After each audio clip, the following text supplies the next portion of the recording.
All right, today we're going to talk about the book of Ruth, and I really like this book, and I'm going to do an entire series over it, at least I'm hoping so.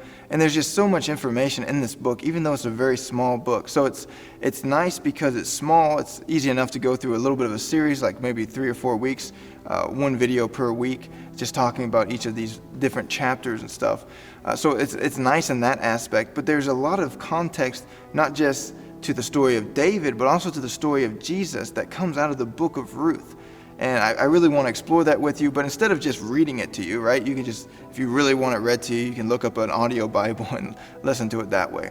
But I actually want to go a little deeper into it and give you guys more context about what's going on, because I really think that'll deepen your appreciation for this book as well as the rest of the Bible, because this book, it's in there for a reason. God put it in the Bible for a reason, and it really deepens our understanding of the rest of the Bible.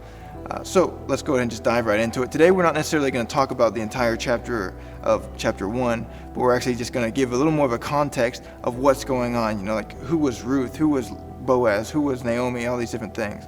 So first, I find it interesting that the book was named after Ruth, when it seems, if you read it, it seems as though the main character, the protagonist, is Naomi. You might be thinking, what do you mean? It's written after the name of Ruth because it's about Ruth, right?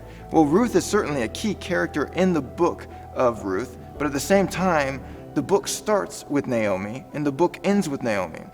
The book starts with bad things happening to Naomi. Naomi gets bitter. Her name goes from pleasant to bitter, and she's always complaining. She's always getting upset, and then she starts seeing a little bit of hope. And slowly her hope starts to come back and her joy starts to come back. And by the end of it, everyone's saying, you lost 2 sons, but this daughter of yours, this daughter-in-law, has become greater than all your sons. And now you have a descendant, you have a grandson. And Naomi it seems as though she is the main character in the sense that she is the one developing. It seems as though the story is revolving around her, not necessarily Ruth. Ruth is, of course, a key character. Without Ruth in this book, it wouldn't make much sense. But her character seems to stay firm in its convictions. She starts off, we get introduced to her as being very much a loyal and very noble woman. And then as the story progresses, she remains that way. She remains a loyal and noble woman. So her character doesn't necessarily shift a lot in the story, but Naomi's does.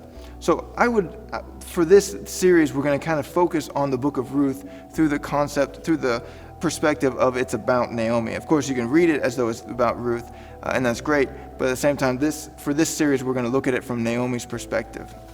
So let's just dive right into the very first verse. Again, I'm not going to read you the whole thing, but the first verse has a lot of context, so let's go ahead and read that. It says in Ruth chapter 1, verse 1, it says, "Now it came to pass in those days when the judges ruled that there was a famine in the land, and a certain man of Bethlehem, Judah, went to sojourn in the country of Moab, he and his wife and his 2 sons." All right, there's a lot of context in that very first thing. It's a very good introduction. First, we know it's the time of the judges, so that gives us a lot of context into what's going on. We also know that there was a famine, and we know that they were from Bethlehem. Now, when we think of Bethlehem, who do we think of when we say someone was from Bethlehem? We think of Jesus. Well, the reason that this story ties into the story of Jesus is because the reason Jesus was born in Bethlehem is because of kind of like this story. Because Caesar Augustus was like, go, everyone's going to be taxed, and I want you to go back to the land of your ancestors, the town of your ancestry. And Joseph and Mary went back to the land of their ancestor, David. And Ruth was the great-grandmother of David. So we can see, and of course Naomi would have been the great-great-grandmother. So we can see that these people were from Bethlehem, which was where David was from, and which eventually Jesus was from. So we can see that there's a little bit of context there. So they leave Bethlehem and they go to Moab. Why? Because of a famine. So we might ask ourselves, why is there a famine? You know, God said, I'm going to bless you guys in the land of Israel. So why is there a famine in the land of Israel? Well, this is also, it says it's during the time of the judges. In fact, the book of Judges is written right before this one. And if we look at that, we can start to understand why it may have been that God was not blessing Israel, but rather punishing them for their sin. Because if you read the book of Judges, it's awful book. I mean, I like reading the stories of, great victories and stuff, but then after a great victory, you see the children of Israel, they go back to their sinful ways and they start worshiping these idols and they start sacrificing their children, all these different things. You're like, what's wrong with these people? And I'm sure no matter what ethnicity, no matter what people group it would have been, we all would have done the same thing. But at the same time, I'm like, what is wrong with mankind? Why do we keep turning back to our evil ways? And the book of Judges is certainly a story that tells us that when everyone does what is right in their own eyes, there is chaos.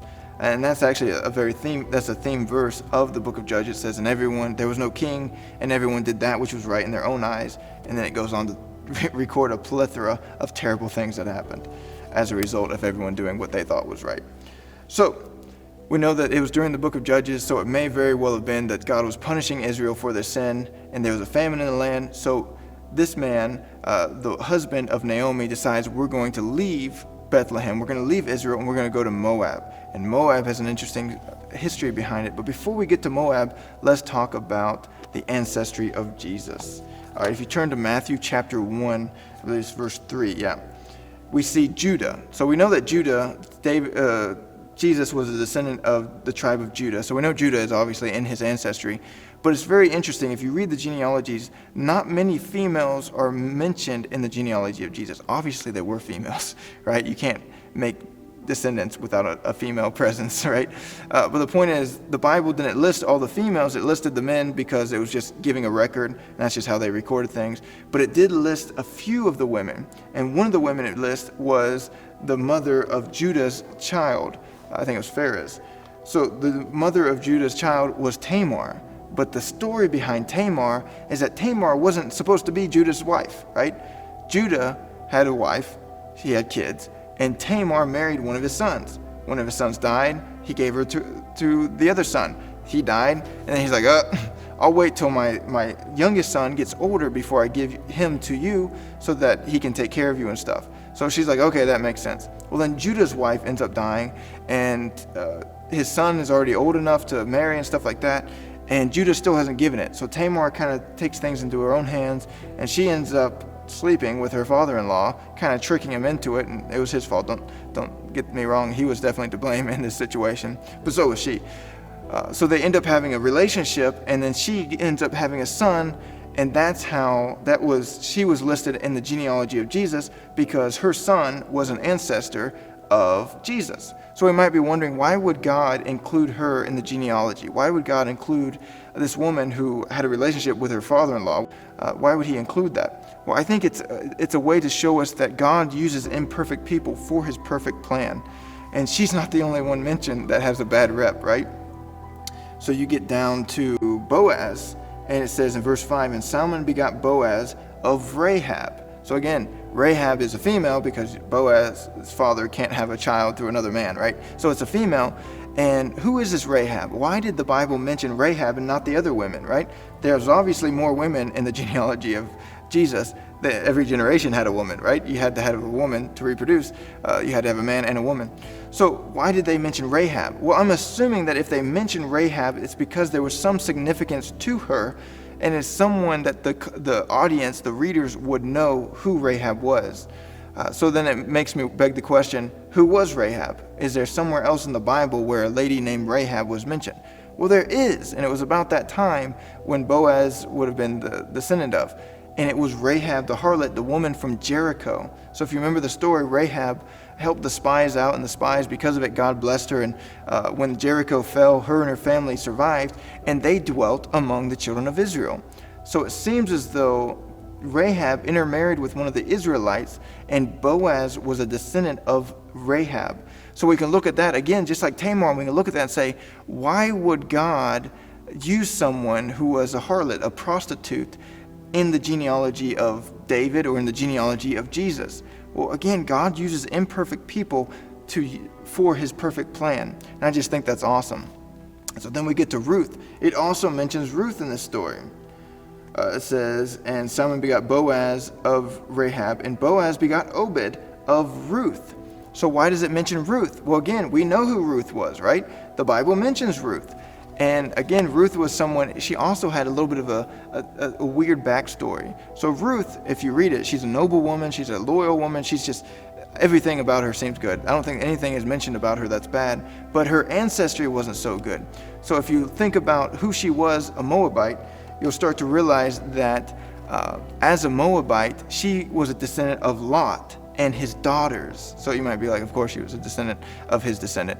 But I mean, like, Lot and his daughters had an incestuous relationship, and as a result, the Moabite people came out of that relationship, that incestuous relationship. So we look at the story of Ruth, and we think, if we're looking at her ancestry, we'd say, oh, this is a shameful people. They worship false gods. They may be somewhat related to the Israelites in the sense that they're descendants of Lot, Abraham's nephew.